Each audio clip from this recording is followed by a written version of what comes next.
What's up YouTube? Cam Spooky Corner is back for another killer tutorial, and today we are learning Michael Myers. So whether you have this killer already and you just don't know where to start, or if you are in that small percentage of people that is just waiting for Michael to come back to the game and you want to seek knowledge while you await on your hiatus, this is going to be the complete guide for you. If you like the content, please feel free to like, comment, and subscribe to the channel. I'm live on Twitch Monday through Saturday, 5 to 9 p.m. Central Time, teaching killer and survivor gameplay. Please join our 18 and up Discord server to hang out with awesome killer and survivor mains, as well as getting new content release updates and stream updates as well. And with that, let's get started with the video. Chapter 1, Introduction. Whether you've never touched Michael before or you're looking to sharpen your gameplay after this rework, this guide is going to walk you through everything you need to know, from understanding his power and beginner fundamentals to builds, gameplay, and the decision making that separates good Michael players from the great ones. By the end of this video, you'll know exactly when to stalk, when to chase, when to activate Evil Incarnate, and how to consistently create pressure throughout your matches. This is an updated guide post rework Michael 2026, so this is going to be your best starting point here. Chapter 2,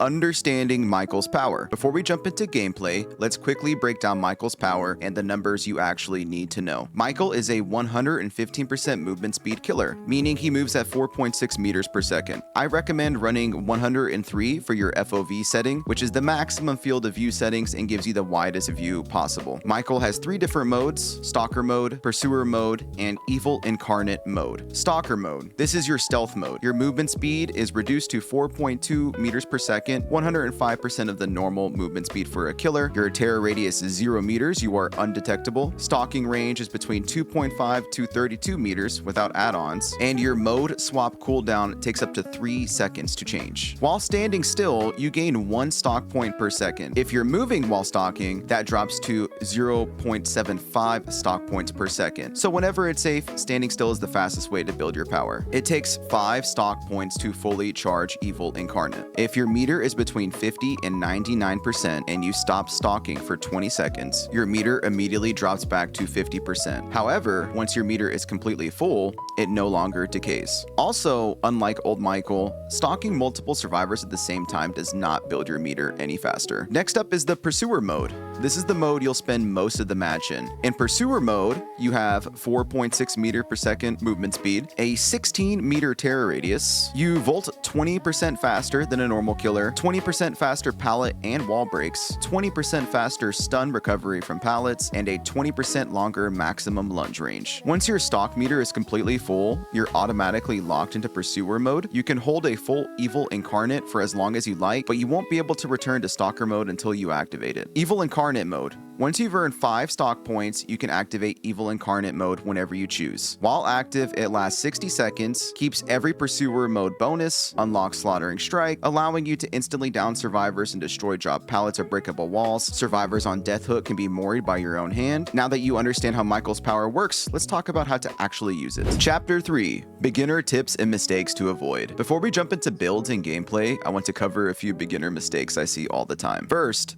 don't spend the entire match in Stalker mode. A lot of new Michael players become obsessed with filling their meter and forget they're still a killer. If you have an opportunity to get a free hit or build pressure in Pursuer mode, take it. Second tip, if it's safe, stand still while you're stalking. Standing still builds your meter faster than moving, so don't make charging your power take longer than it has to. Third tip, don't let your meter decay. Once you've built it over half your meter, don't disappear for more than 20 seconds or you'll lose a huge chunk of your progress towards your power. Fourth tip, don't activate Evil Incarnate just because it's ready. Sometimes the best play is holding onto a full charge until survivors group up, someone reaches Death Hook, or you know you can snowball a good situation. Use Stalker mode as a positioning tool. The undetectable status isn't just for charging your power, it lets you sneak into strong positions before survivors realize you're there. Sixth, take advantage of Pursuer mode. The faster volts, faster breaks, improved lunge, and quicker stun recovery make Michael much stronger in chase than a lot of players realize. Finally, the last tip I can give you is don't force Slaughtering Strike. If a basic attack is guaranteed, take the guaranteed hit. Trying to force your power every chase will often cost you more pressure than it creates. If you keep these fundamentals in mind, you'll improve much faster than someone relying on only their builds and basic Michael gameplay. Chapter 4, Builds. Let's start with the beginner build. If you're brand new to Michael, this is the setup I'd recommend learning with. For add-ons, I'm using Memorial Flower and Boyfriend's Memo. Memorial Flower helps you build your evil meter more efficiently, making it easier to reach Evil Incarnate without feeling like you're spending the entire match stalking. Memorial Flower is going to increase your movement speed in Stalker mode to 4.4 meters per second, giving you a lot of grace while you're in this mode, especially as a beginner player. Boyfriend's Memo, increase stalk range by 8 meters. This is going to give you more flexibility when charging your power and making it easier to stalk survivors from safer positions as a beginner Michael player. We're going to also be running Enduring. It's a Hillbilly perk. While not carrying a survivor, pallet stuns are 50% shorter. Enduring makes pallet stuns much less punishing while you're still learning chase and beginner mechanics. For the second perk, we're going to go Spies from the Shadows. Whenever a survivor scares a crow within 36 meters of you, you are alerted and the cooldown is 5 seconds. This is going to give you consistent information whenever survivors disturb nearby crows, helping you find more stalking angles and chases faster. For the third perk, we're going to run Corrupt Intervention from the Plague. When the trial starts, the 3 farthest generators from you are blocked for 120 seconds or until you down a survivor. Slows down the early game, giving Michael time to build his power before generators start flying. For the last perk, we're going to use No Holds Barred, otherwise known as Deadlock if you own the Pinhead DLC. Whenever a generator is completed, the generator with the most progress is blocked for 25 seconds. This is going to give you passive slowdown throughout the match and also give you information as well, because the gen will be highlighted with whatever color you choose for your aura whenever the gen becomes blocked,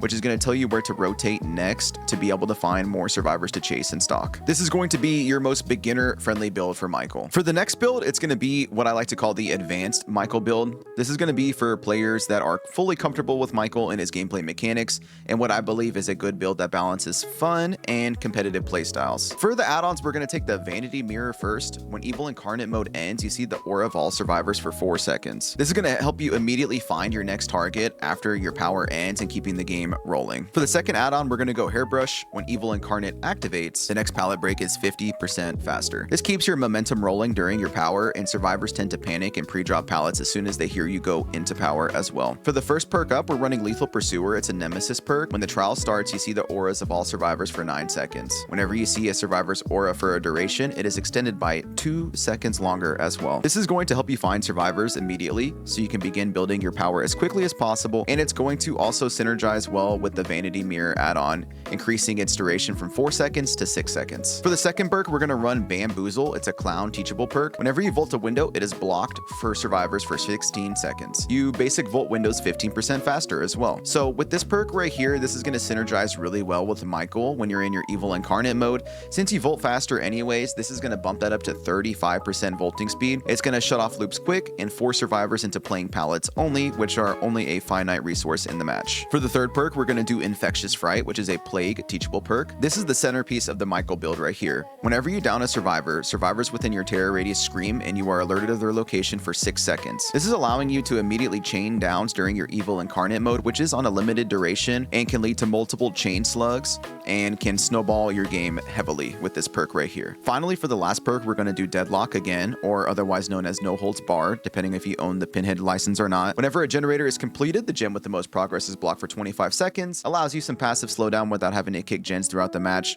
and allows you to rotate for information as well. Finally, for the last build I'm going to showcase, this is the free-to-play build right here. If you don't own any DLC or mini killers at all and want a build made entirely from free perks, this is the setup I recommend for you. For add-ons, we're going to go Vanity Mirror and Hairbrush, and for the perks, we're going to start with Spies from the Shadows. The information is going to be key for Michael and helping you find survivors quickly to gain your power faster. The second perk, we're going to go Hex Fortune's Fool, otherwise known as Plaything. The first time you eat hook each survivor, they are hexed and a dull totem ignites. For 90 seconds, the hex totem is blocked to other survivors. The hex survivors gain Oblivious. When they are within 16 meters of the hex totem, they see its aura. This is going to be great for not only slowdown, giving survivors a side objective. They have to cleanse these hexes, or they're going to be completely oblivious to you, which is really dangerous when paired with Evil Incarnate mode and Slaughtering Strike, leading to some easy downs and slowdown. Third perk, we're going to go Deadlock, passive slowdown throughout the match. It's global for everybody now since we lost the Pinhead license. It's going to give you gen slowdown along with information on where to rotate. For the last perk, we're going to do Hex No One Escapes Death. When all generators are completed,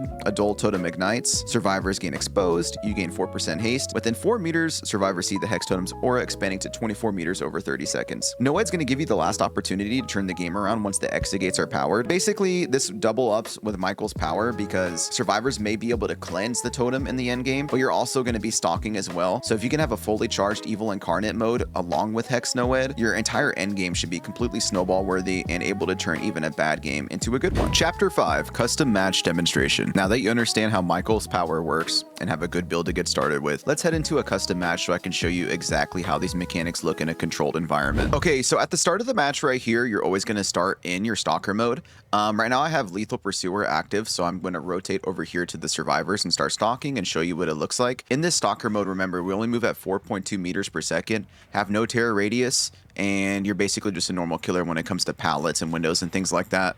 This is what the stock looks like right here.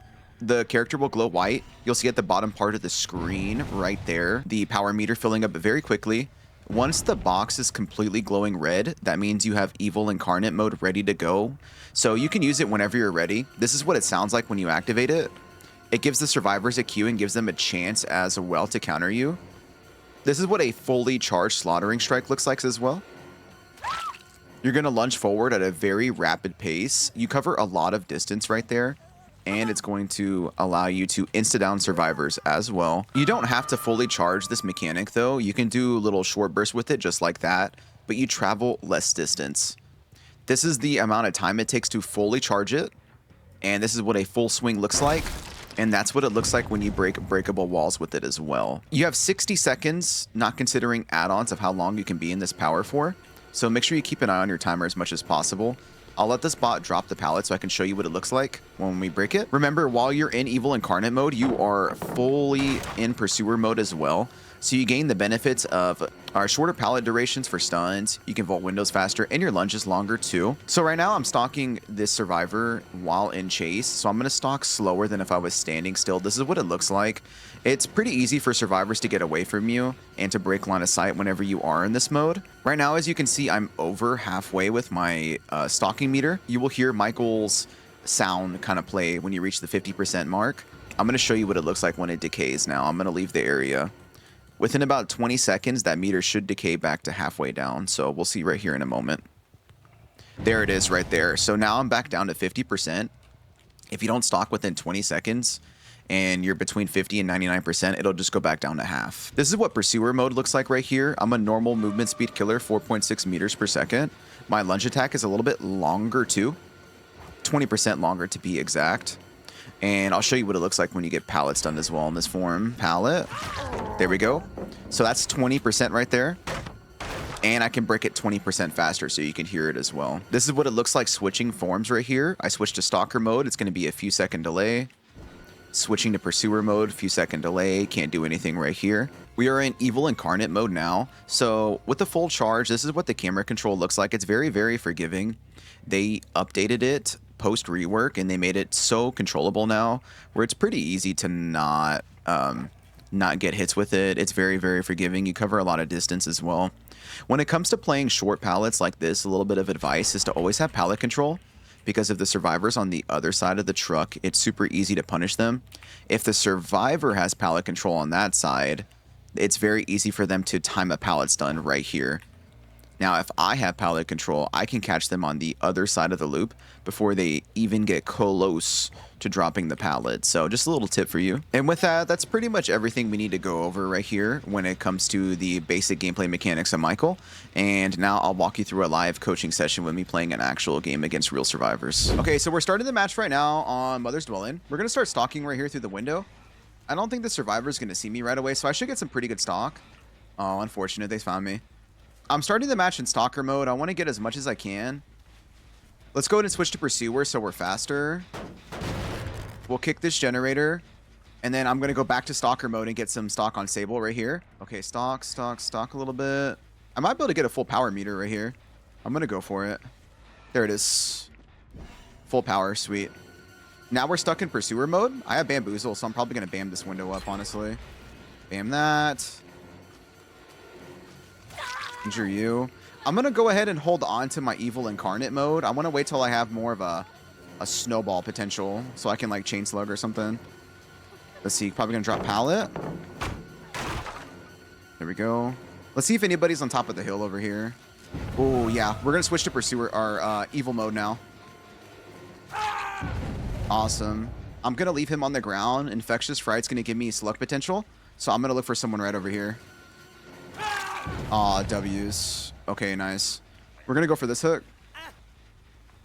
Infectious Fright on Michael is low-key pretty busted. Slugging when you're in power is super important on this guy because your power timer is limited. So, all right, here's your hook. So we got slug pressure, but someone did get picked up, so that kind of sucks. We're still in power. I think I'm gonna go for the healthy Kate before kicking the gen. Full charge. Awesome stuff.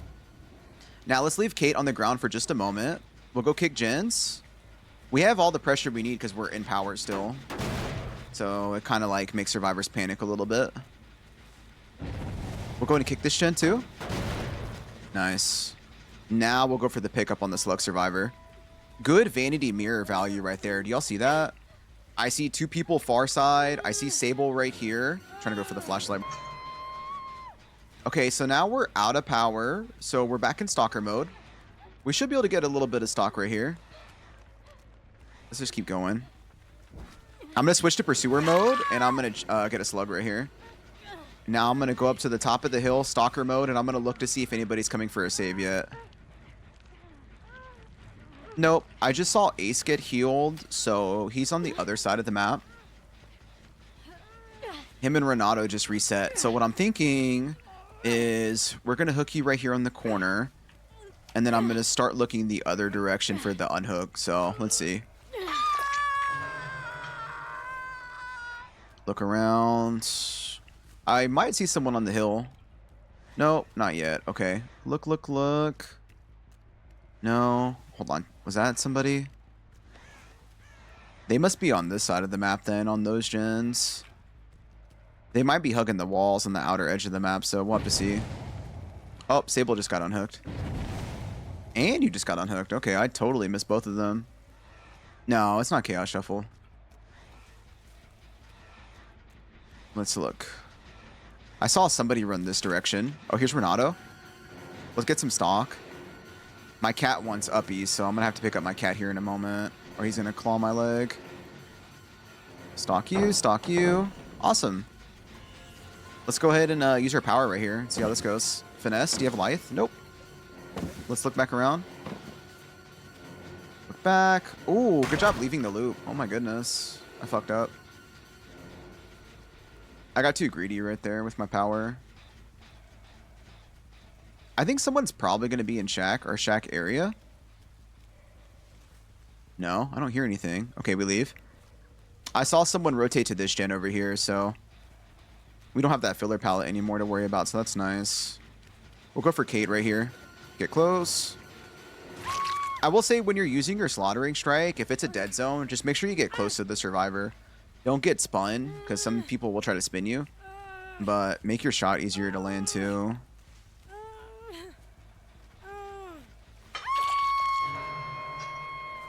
Hold on, I gotta pick up my cat real quick. Oh, come on, Dwight. Here you go. All right, bud. Someone's up here on the gen.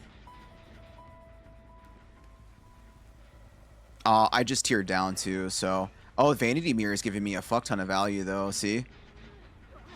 She's gonna drop, I'm gonna get what I can. Now we'll kick this gen. Michael's also really good at punishing unhooks. If you're in power, you can just trade super efficiently. And you can also stock for free pretty much whenever people go for saves. So, kind of proxy camping hooks on Michael is probably a really valid strategy. Oh, he's got a pallet right here. He's probably gonna use it too, huh? Oh, no, he greeted. Oh my goodness, I suck. There we go. That was really, really close. Okay, Infectious Fright value is good. I'll pick you up. I think we're clear just to walk through this. My next goal is to probably try to go up to that main building right there, so... Let's see. Yeah, I have a cat named Dwight and a cat named Gojo too. You think they stick it? No, they didn't stick it. I thought they might have. Let's look. Here's Sable over here. Try to mind game a little bit. Moonwalk. Look back. Right there. Nice. So even when you're charging up your slaughtering strike, you can still moonwalk like I did and hide that red stain so you can like go for downs like that. You got to get creative with your slaughtering strike. If you just hold forward, you're going to get punished like Bubba players do when you get like pre-drop to death, like all game. I lost the stalking angle on him, but someone should be over here too. Yeah, there they are. I should catch them right here. Let's see. Did they double back on me? There it is. We'll get what we can right here. I'm just going to probably fill up my meter. Nice. Now we'll kick the gen. W blast mine. All right, I'm going to pop my power right here for pressure. We're going to get you. He's down. Someone's in the shack, so let's see if we can get two. Let's see if we can do a 2-for-1 right here. Moonwalk, bam the window. Survivor's gonna see I have bam. Ooh, really good dead hard right there. I think we just commit, honestly. That was a really awesome dead hard though.